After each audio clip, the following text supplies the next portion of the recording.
we're going to talk about this upcoming rookie class, and just Dynasty in general. So, looking at your rankings in Dynasty, you have Brees over Bijan, and that doesn't line up with ADP. I know that the last time you updated was a couple weeks ago, and I was using like today's Fantasy Pros ADP, but Brees Hall and Bijan, what like you have Brees over Bijan? Why? Yeah, I think anybody who has Bijan over Brees, I wouldn't argue with that. And I think Okay, if I when I sit down to update the rankings next, maybe it'll strike me that maybe Bijan should be a little bit ahead. So it's not a huge distinction and one that I would like defend with my life, but I do think it's defensible. I think they're close enough in age that like Bijan's 1 year difference there doesn't really matter that much. I think they are. Bijan probably just got a long-term quarterback upgrade, given that Kirk Cousins seems like he'll be around longer than Aaron Rodgers will. But I think they're like we don't have like one of them isn't in like a way better situation, and I don't think we can say that Bijan is definitely a better player than Brees Hall. I think the things that Bijan was supposed to be coming out were a workhorse guy with a ton of athleticism who could break tackles and who could be used as like a downfield weapon in the passing game. That seems to be what he is. Like I think he's as advertised, but I think Brees Hall also fulfills all of that criteria. Like he's also a workhorse sized guy with a lot of athleticism who breaks a ton of tackles, who can be used downfield in the passing game. I don't know that we necessarily knew that when he was coming out, but turns out especially his usage from his rookie year, he was used all over the place in the passing game. I haven't looked at the numbers closely from last season, but he played well last year, right. especially at the end of the year. So I don't think we have any reason to think that Bijan Robinson is like definitely better than Brees Hall. I think there are just as many reasons to think that Brees Hall might be better than Bijan. So they're very equivalent talents and very equivalent dynasty assets in my mind. And one of the things that I'm huge on the Brees Hall hype train, and one of the things that I've used over the last year or so to kind of really just strengthen my idea of him is I look at the first 4 weeks of his rookie season and then the last 12 weeks of last year, or 13 weeks, and I put those together as the Brees Hall season.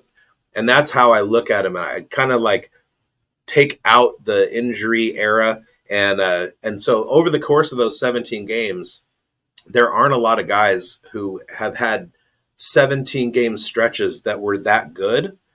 And I know that based on like your player modeling and everything, he was in that class with like Saquon Barkley and like generational talents. Yeah. And I love me some Brees. I had another question. Kyron in your top 10. How is that a switch over the course of 2 years? Like, is it just a usage thing? Because I mean, his talent didn't change. Nothing Yeah. changed except for his usage rate. Yeah, I think part of it is that I was way too low on him coming out. And I don't really have like a good way of like retroactively kind of reconciling my evaluation with how good he ended up being. I think he slipped through the cracks and was better than I thought he'd be. And the people who knew that were people who were watching film. I don't I guess I'll give a small shout out. Well, not small shout out, quick shout out, big shout out to David Wilsey, who also does good work with running backs. Who, if Mm-hmm. I'm not mistaken, was in on Kyron Williams based on his analytical profile. So whatever approach David uses, definitely worked on Kyron Williams. But for the most part, the people who were in on Kyron Williams or fans of Kyron Williams were people who watched film. I know Ray Garvin was a big fan. They knew that he was a good pass protector. They liked what he was doing at the line of scrimmage and in making people miss, even though whatever he was doing didn't produce good like efficiency numbers using the metrics that I like to look at. And like everybody knew he was going to be, functional in the passing game, and we haven't seen him really used to his full potential in that way in the NFL. But the other things he does well, like pass protecting, holding onto the ball, just kind of doing what he needs to do at the line of scrimmage and not making mistakes.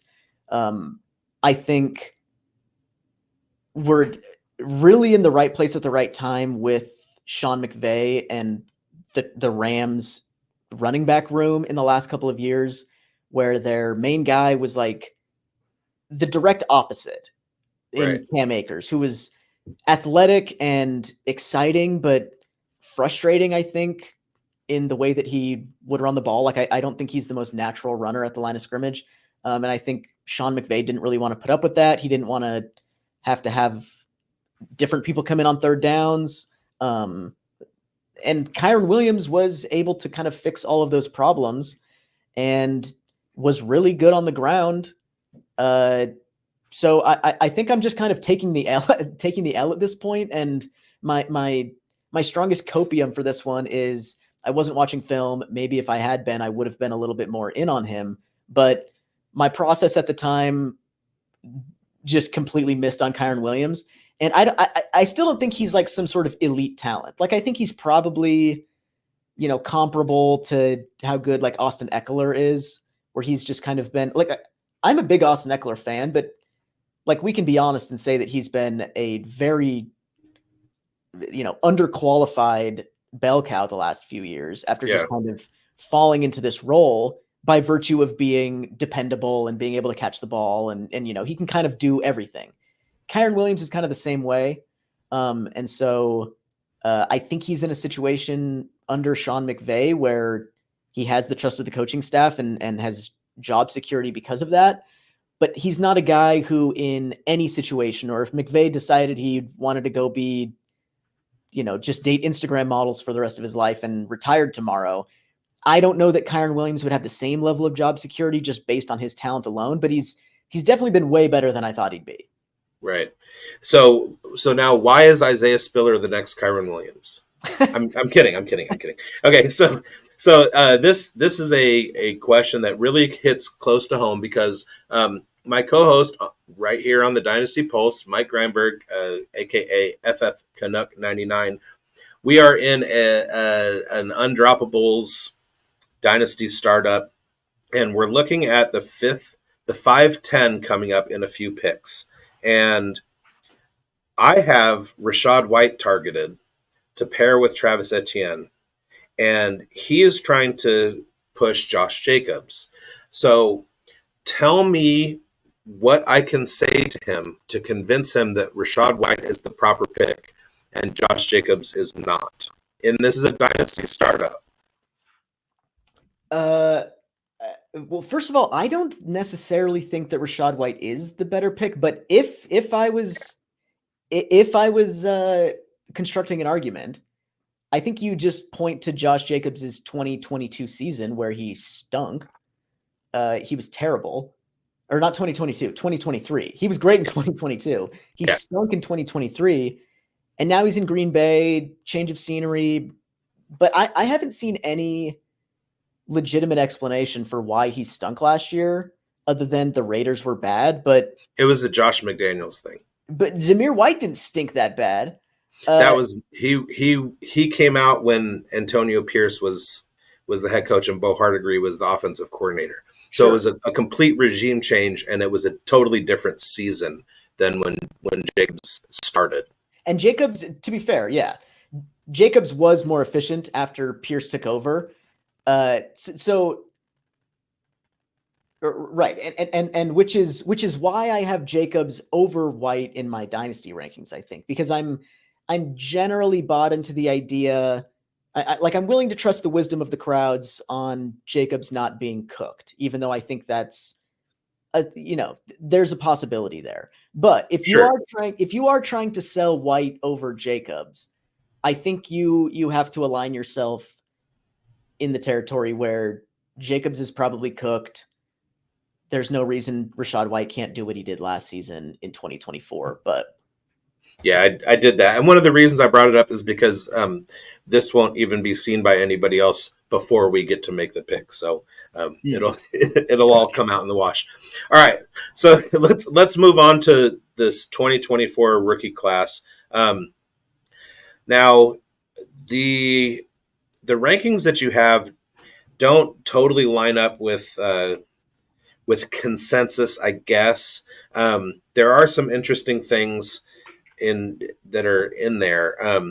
Number one, your number one in the class is My number one in the class is Blake Corum. okay. So as far as kind of looking at everything and looking forward to the kind of career that he's going to be able to have, most people who are really high on Blake Corum are very high on him because of the potential for him going to the Chargers. So independent of that landing spot, he's still your number one. Um, yeah. My current rankings, until the NFL draft, kind of strictly reflect who do I think are the best players. So they're sort of related to fantasy football, but also I think in a way independent of fantasy football. In that, uh, you might think of it as who are the best running backs in terms of their potential to score fantasy points, but that's in a vacuum of their own skill sets rather than projecting draft capital. So yeah, I think I just think Blake Corum's the best running back in the class. Okay, and so the fact that he and Donovan Edwards both had declines in their performance as far as yards per carry and things like that, which seemed to be more of a function of the University of Michigan offensive line and play scheming. That doesn't the fact that he's coming off an injury, or he was coming off an injury last year. It's probably not necessarily going to be something that holds. Yeah, I don't think so. I did quite a bit of research as in as far as lay research can go. I think into meniscus tears and the different type of surgeries and recovery rates and uh, these studies that were available online about uh, European soccer athletes and professional athletes from all sorts of different sports. I'm pretty encouraged by what I found um, in that research, and I think Blake Corum's going to be fine going forward. Kind of the keys you want to see from guys if they're going to incur a meniscus injury is you want it to happen when they're young. Uh, you want them to get the particular kind of surgery that Corum got. You and then the benchmarks that we typically see from people who had those surgeries are that they return to the same level of play within a year or so, that they don't suffer a significant decline um, long term in terms of their like for soccer athletes like goals per minute or whatever goals per game. And Blake Corum returned in less than a year. He had the right surgery. He's young, and his yards per carry and things like that went down. He was clearly a physically diminished version of himself, but he definitely returned to play at the same level in terms of level of competition, and he was clearly still an effective back at the level at which he was playing. Right, Um, and again, Donovan Edwards, he had a very similar decline, and I think it had more to do with that University of Michigan team than with the performance of those two guys. There was something else that carried over to the two of them that was not that was that was independent of them. And so I'm not finding the right words, but that like sauce which means that it likely could have been something independent of those two guys. yeah, and well, also I should point out, I've seen reports. I don't know if they're verified or what, but that Donovan Edwards suffered some sort of injury early on in the season himself that slowed him down. So both of those guys might have been playing hurt to a certain extent during the season. But as far as situations in college football go, I mean, playing behind the Michigan offensive line is not a bad gig. Right. But those guys, especially Corum, saw some of the heaviest defensive fronts of anybody in college football in terms of high volume running backs in the last, at least 5 years. Like that's a pro style rushing attack, heavy on like duo and inside zone. Like he's running up the middle, frequently in short yardage, frequently against 7, 8, 9-man boxes, 250 times last year. Like he had quite the workload Right. and held up post injury. Was an effective player even though he was physically diminished. Like I think we should be encouraged by his last season in school, by the information available to us about meniscus recovery, and by the player he was pre-injury, because he was really damn good beforehand. Fair enough. And what about Jalen Wright, on the other hand, as far as loaded boxes? Yeah, Jalen Wright doesn't know what a loaded box is. He was regularly running into 6, 5-man boxes. He had the lightest box counts really of any high volume running back in college football last year. That the Tennessee offense is just it's a carnival. They're just so spread out and different things spinning and going back and forth. But Jalen Wright, I do think is a good running back in terms of the things that you can evaluate outside of really having no idea whether he can read a defensive front. Other than that, he seems good. He's fast. He breaks tackles well. He's got a really good balance. So I do like him as like Jacob Sanderson. I was on their podcast like last week, the Dynasty Points podcast. I think he pulled out a Ronald Jones comp, which yeah, Ronald Jones is a joke now, but Ronald Jones could run the ball. He did it well in the NFL. And if Jalen Wright can catch the ball better than the numbers kind of indicate he could in a weird Tennessee offense where he really didn't get to do that much. Yeah, but like, why can't he be, I don't know. Why can't he be a guy who touches the ball 10 times a game and is good? Right. And do you have any other exemplars in your model of guys that have come before that really didn't see very heavy box numbers but had good seasons, but because of the light boxes that kind of didn't translate and they seemed to struggle once they got into the NFL? Are there examples like that you can think of?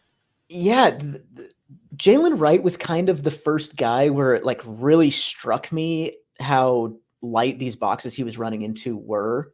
I've been paying attention to this in terms of the numbers for a little bit now, but in terms of it kind of being front of my mind while I'm thinking about a player, really only Jalen Wright. But in hindsight, that has made me think of Zach Evans, who I think is still good, but those Ole Miss offenses are also pretty wide open, and his average box counts at Ole Miss were not that light. Like they weren't Jalen Wright levels of light, but they were pretty light. Like among high volume runners in college football in 2022, Zach Evans saw, I don't know, bottom 5 defensive fronts. And I thought he showed an ability to manipulate defenders at the line of scrimmage and read, kind of shifting leverage and make good decisions for the most part. He did have some, creative tendencies that went wrong sometimes, but I thought I had a better grasp of how good Zach Evans was at the line of scrimmage, because I think he was a more like active participant in that process than Jalen Wright seems to be. But again, it wasn't top of my mind when I was evaluating Zach Evans. And I do think about it in hindsight as like, maybe there was something, or maybe there would have been something there if I had kind of thought to look into it. But that being said, I still think Zach Evans would be good if he got some legitimate opportunity.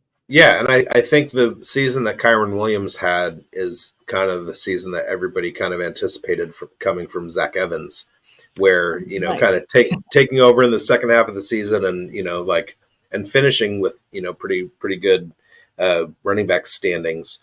So real quickly, I want to go over some of the combine results, and not go over it, but talk about some of the combine results.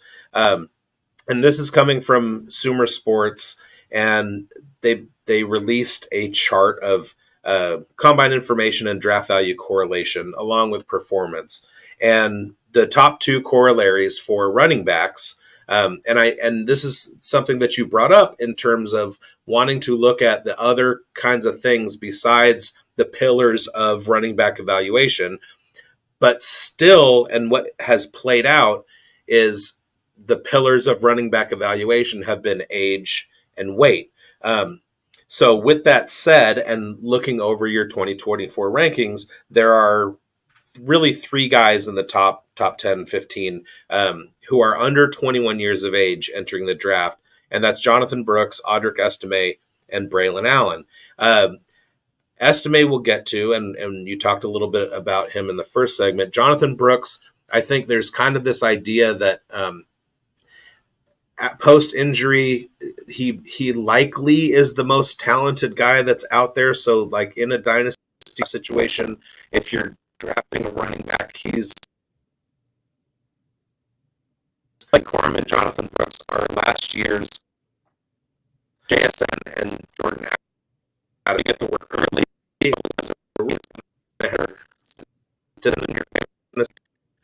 But JSN is kind of the more talented.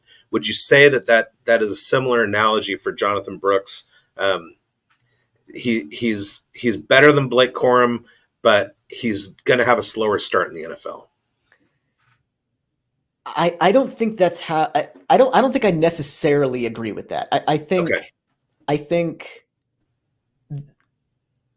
independent of the injury for either player, I think Corum, I prefer him slightly to Brooks, but in different situations, I might like in an outside zone scheme, give me Brooks over Corum. Not because I don't think Corum could do it, but because Brooks is particularly well suited to that type of offense. So in that capacity, I prefer him to Corum. But just kind of in a vacuum, who do I think is overall better?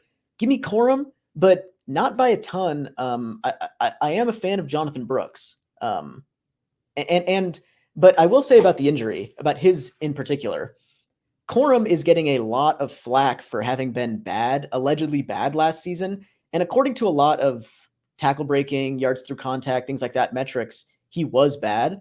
But I think we can plainly attribute that to him recovering after a meniscus tear in surgery. Because he wasn't before.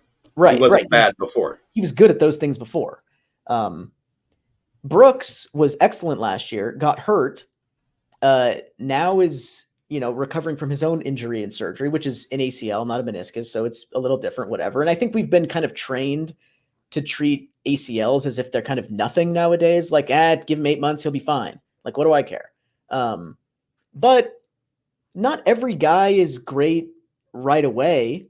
Not everybody heals the same way. Like, I don't think it's a foregone conclusion that Brooks is definitely the same guy, or, let's say he goes in the third round to some team and he's slow out of the gate and some veteran kind of inches their way in and Brooks never really gets going. Like, what is a team? They're not married to Jonathan Brooks in the third round if he has a slow rookie season. Like I don't think, I'm not predicting any of this. I think he's a good player. I think he's going to be good. I like him.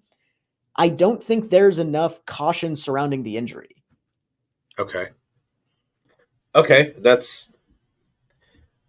that is a flag plant too. All right. So with all of the age and weight kind of correlation, Braylon Allen is down at your number 9.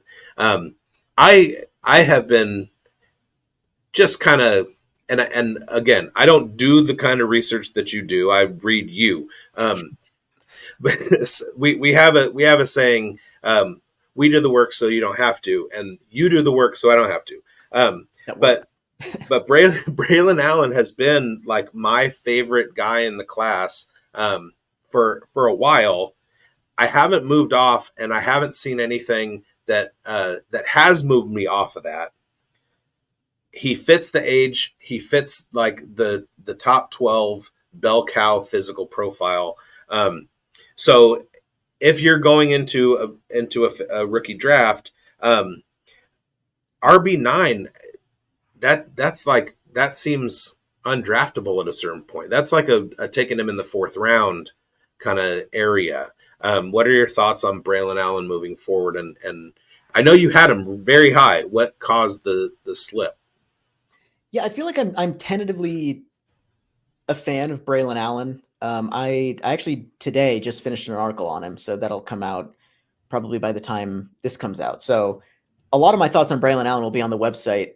But he is my RB9 right now, but I will say there are probably 8 or 9 guys that in this class could, in the right circumstances, given the right development, I think produce like low end, at least RB1s or like high end RB2s in fantasy. Like I think they could become starting running backs in the NFL and be productive. Um, all of those guys could also end up being role players and like not start. So there's a world in which Braylon Allen's the best running back in this class, and I wouldn't. I don't think that's crazy. Like it's not impossible for him to reach his ceiling in a good situation, and everybody else to kind of settle in as role players. So I don't think he's like way worse than everybody I have above him.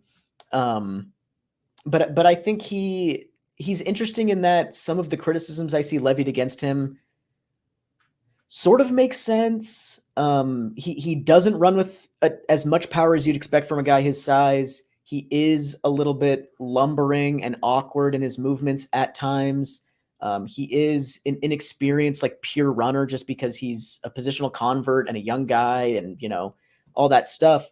But I also think if we remove our expectations about what a guy his size should move like whatever we think that is, or how much power they should have, I think Braylon Allen is not bad. Like he's good through contact. He's a good tackle breaker, in the grand scheme of things.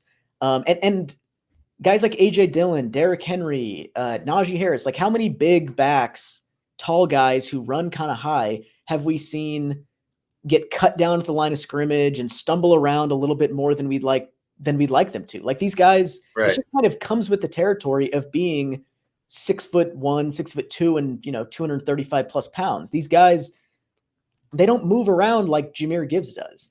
And so I Right. think that criticism is not unique to Braylon Allen among players in his archetype, and is kind of it seems unfair to me that he's so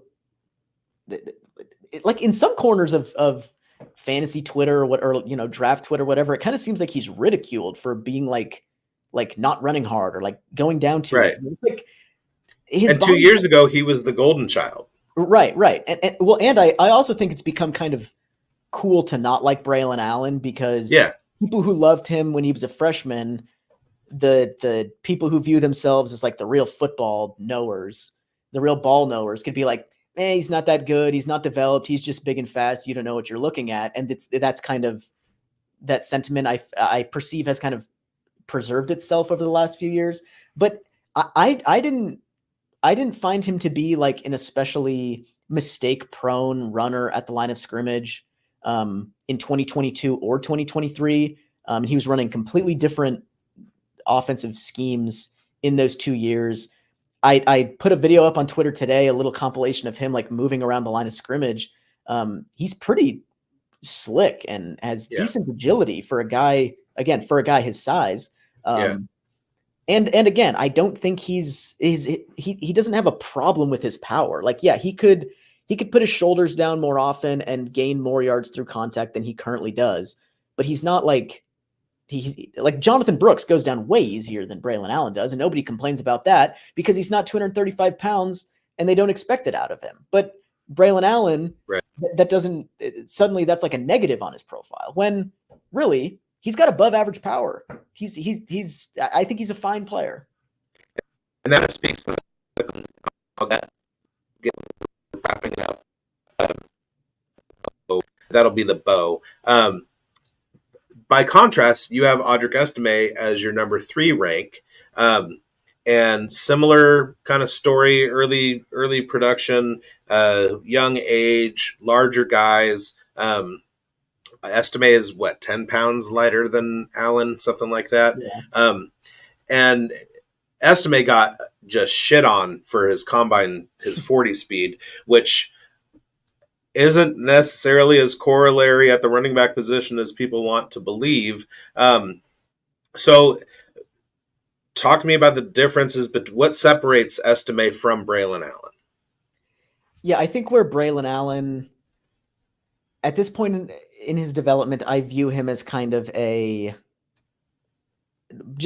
he's kind of like, for better or worse, just he's playing it by the book as far as I can tell. Like, he's not trying to make creative decisions at the line of scrimmage. I think because he knows he doesn't have a great grasp of, concepts and what to. I think he's just like, all right, if I be creative, I'll fuck it up. So I'll just do what I'm supposed to do.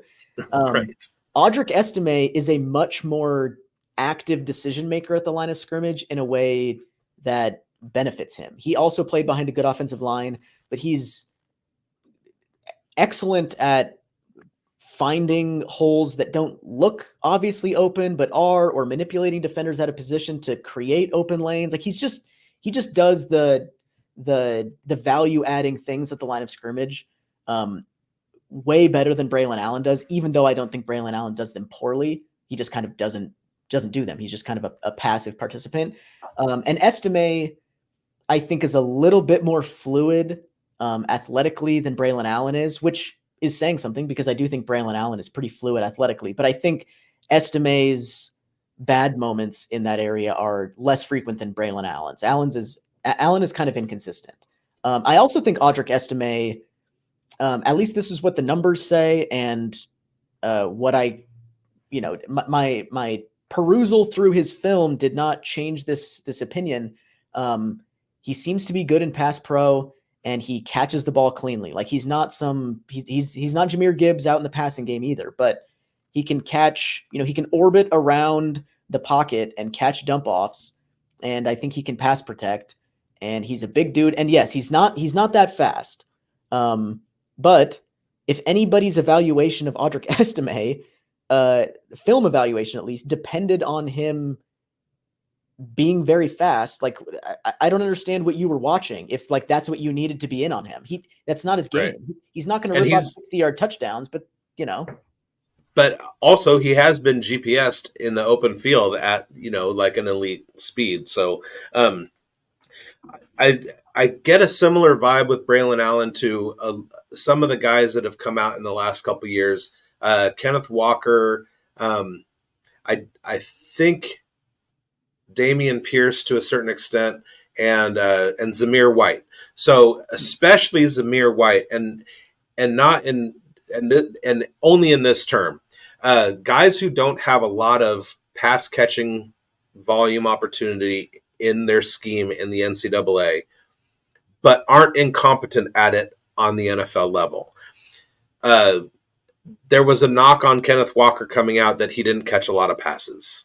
There was a knock on Zamir White that James Cook was the pass catcher in that backfield. But when both of them are pressed to it, they both can do it. With Allen and Estime, are they kind of in a similar sphere where they weren't tasked a lot with it, but they don't necessarily show that they're idiots when it comes to catching the ball? Yeah, I think yes in some ways and no in some others. I think Allen also strikes me as a decent pass protector. He's big, he's willing, he seems to, like, I'm not the pass pro guy, but when just kind of as I'm noting mentally as I watch film, Allen seems to do it well. And when I search up Braylon Allen pass pro on Twitter, the drones seem to agree that he's good at this. So I think that's a way that both of them could get on the field, even if they're not viewed as like the primary receiving options, which I don't think either of them will be. I do think Estime has a little bit better hands than Braylon Allen does. He just seems like he strikes me as feeling less comfortable catching the ball. Also might have been his quarterback. I haven't looked into that particular aspect of it. Maybe he was being thrown a lot of inaccurate passes. But he there were some times on film where he didn't catch the ball super cleanly, but there were some other times on film. One particular play against, I want to say it was Iowa or Illinois. He ran like an angle route over the middle of the field, like crossed a guy over, got open, and caught the pass, which is that's advanced stuff. So I think Right. he has the movement skills for it. And I don't want to ever write a professional or a soon to be professional athlete off as not being able to catch a ball because I Right. think these guys can catch balls, but maybe he's thinking too much or not familiar with route concepts or whatever. But um, Yeah. he struck me as a little bit less natural of a receiver than Estime. But yeah, movement skills, I think he's got them, and he seems to be decent in pass pro. A little ADD, maybe the ball's coming and you're thinking about where's the linebacker, that kind of thing. All right. So not necessarily where you rank, but who are three standouts in the class that that you would suggest targeting in a dynasty startup draft? Yeah, I think we talked about Corum and Brooks a little bit. Another guy I'd point out is Will Shipley, who I just recently finished evaluating, and I wasn't expecting to be as kind of in on him as I am because his numbers, especially from last year, really aren't very good. Um, Neither was Clemson, though. yeah, exactly, and I'm willing to chalk it up to that pretty readily at this point, especially because Phil Moffitt played pretty well last year, despite that offense being bad. But I think Shipley is excellent on inside zone runs, especially against light defensive fronts, which is mostly what he saw. But if we're, kind of looking at him as like maybe a third down specialist or a guy who's going to play mostly in passing situations, which he certainly has the skill set to do that. He's very smooth as a receiver, as a route runner. He catches the ball like outside the frame of his body really well. He can beat defenders in coverage downfield. He's one of the better receiving backs in this class, I think. And so if those are the situations where he's on the field, I also think he can earn a little bit more rushing volume because he legitimately knows what he's doing at the line of scrimmage. He's excellent at pressing close to his blocks is the word I'm looking for. Pressing close to his blocks, manipulating defenders out of position, being really efficient with his movements and kind of like scraping off his blocks and getting upfield, like navigating from gap to gap as leverage shifts. Like he just knows what he's doing on inside zone runs and makes the most of them. And then he is elusive out in space. I know his missed tackles force numbers aren't that great. He doesn't have a ton of power, but he's got really nice like crossover moves, jump cuts, dead legs. He's a really kind of versatile mover out in the open. And so the comp that I kind of landed on with Shipley was Austin Eckler. And again, we talked about earlier that Austin Eckler was just kind of an underqualified bell cow. And I don't expect Shipley to get bell cow volume in the NFL. I think he's probably best suited to a role as like a third down role player. But I also think that of Austin Eckler, but Austin Eckler was able to graduate into more volume or just kind of fall into more volume because he was dependable at the line of scrimmage and, did things correctly while also being a great third down option. And if we're looking at like Bucky Irving does not have that in his range of outcomes. He is Right. strictly a third down back or this Dylan Laube guy or Dylan Laub, however you say his name. I've only watched him a little bit because there's not a ton of film available. He seems to be more of a project as a runner than Shipley. And then if you compare Shipley to these, Nyheim Hines types or James Cook, I think is a decent comp for Will Shipley. Honestly, I think Will Shipley Okay. is more capable of doing the things that the Bills are asking of James Cook on early downs than James Cook is himself. But really, let's just keep it at like just three guys. So Will Shipley's one. Who's another guy that you can kind of like? It's not out of the range of possibilities to kind of like outperform. And I think what's really fascinating about Shipley right now is that he's kind of been discounted out in the sphere for a while, and the more people are starting to dig into the class, the more people are coming out and going, you know what? I think there's something there with Shipley, right? When he was almost ignored before. So another couple guys that you feel like they're going to outperform like their steam. Maybe a guy who does one thing really well, but he can get locked into like a role that's productive, that kind of thing. So just a couple more guys. Yeah, I think Kimani Vidal Mm-hmm. is he seems to be gaining some steam. I know Matt Waldman's a fan. I've seen some other people say nice things about him on Twitter. But he is just seems like such a solid guy. I mean, he's like less than 5'8", 213 pounds. So physically, he's super solid. He blew up the combine. He ran like 4.46, close to 80th percentile in the jumps and the agility drills. I don't think those things match his tape, specifically the speed and the agility, but he definitely has like a strong lower body. He does a great job of getting low and just churning his legs for extra yardage. He bounces off people. He's kind of Corum like on the interior, where he does a really good job of being where he needs to be and navigating efficiently in terms of like using his space. I do think he's a little bit clunkier of a mover in terms of his footwork and his transitions and things like that, especially than Corum. But compared to his like agility times, I don't think he's quite that agile on the field. But he's dependable on the interior. He's a load to bring down. He caught like 92 passes in college. He's very Devin Singletary, CJ Anderson fusion ish. Go Bears. Anybody from Cal, I'm gonna steam up. Hell yeah. Patrick Laird.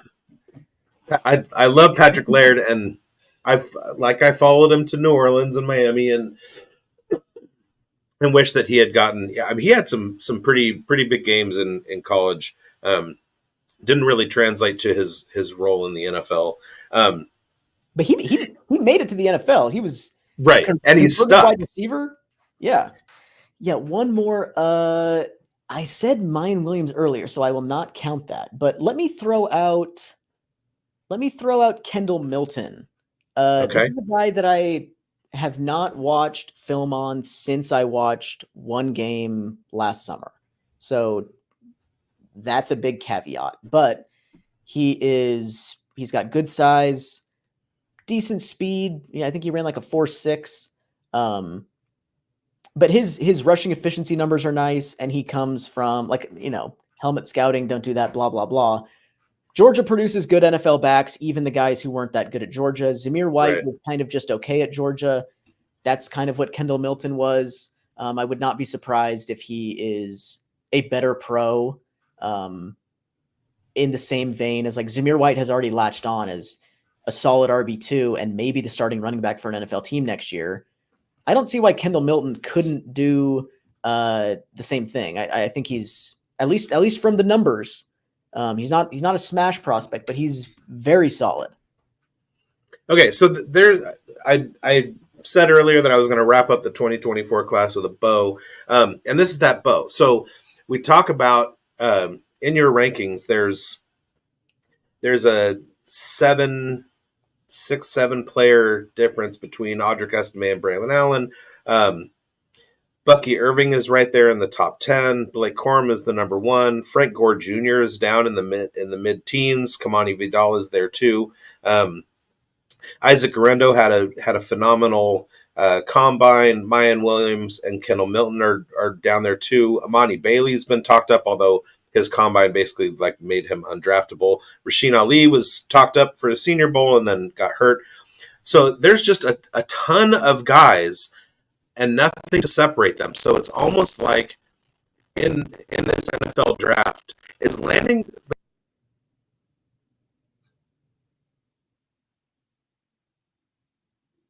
meaning the running back position, especially since it's a Jahmyr Gibbs and a Bijan Robinson, a Breece Hall. Like, if there is one person, like, there's nobody projected to be a first round pick out of this class, except maybe Corum. But I mean, the Chargers aren't taking him with the number 6 pick or number 5 pick or whatever. So, is it safe to say that like things aren't going to change much based on draft capital? It'll be more for situation and scheme and things like that. Yeah, I think landing spot's definitely going to matter quite a bit. Um, the way that draft capital could have the biggest effect is kind of in this in that like tier of 10 or so guys at the top. Like if Jalen Wright ends up as the first running back off the board, I think he'll be the first running back in rookie drafts. If if uh if Braylon Allen ends up as the first running back off the board, I think a lot more people are going to be like, well, the NFL liked him, so let's get on board. Right. Which that's not a bad approach. But I do think that would happen if Blake Corum falls to like the 5th round or something. Like maybe medicals didn't check out, or maybe teams just didn't like him. Whatever. Um, there's plenty of reason for him to fall to the end of that tier. So I think draft capital could have an effect, but I think we generally have an idea of there's these 8 or 9 or 10 or so guys who are probably there in the 3rd, 4th, 5th round range, and kind of the order in which they go doesn't say a ton other than, individual team preferences. But yeah, landing spots I think will make a pretty big difference. Okay. But you're going to see a lot more guys. You're not going to be able to differentiate. Okay, this guy has 3rd round capital, and these guys were taken towards the back end of the draft. That's going to not mean as much in this new era of running backs.